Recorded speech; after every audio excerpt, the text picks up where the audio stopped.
In today's video, I'm going to teach you how to effectively add new inventory items using Books, Zoho.in. This is a powerful platform that can make managing your business inventory straightforward and efficient.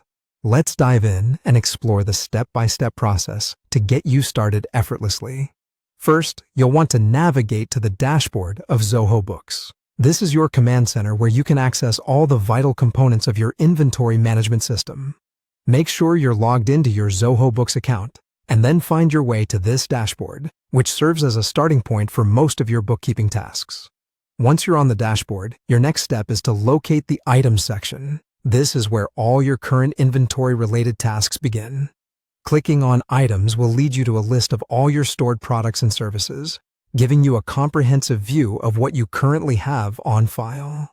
Next, you will need to click on the New button. This button is your gateway to adding fresh inventory entries. It's prominently displayed for easy access. Clicking it opens a form where you'll input your product details. Now, let's start populating this form. First, add the name of your product. The product name is crucial as it categorizes what you're selling and allows for easy identification later on. Be precise and concise to avoid any confusion.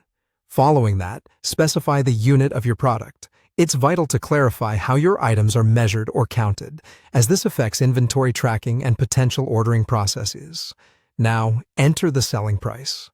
This is the price at which you'll be offering the product to your customers. Consider factors like cost, market demand, and competitive pricing when you set this amount. Proceed by adding the cost price of the item. This figure is essential for calculating your profit margins, so make sure it reflects the actual expense incurred in obtaining or manufacturing the product. Once you've got that down, click on Cost of Goods Sold. This step is about assigning the product to its respective account category within your financial reports, aiding in tracking your profitability accurately. With the above steps complete, review all the details to ensure accuracy. Finally, hit the Save button.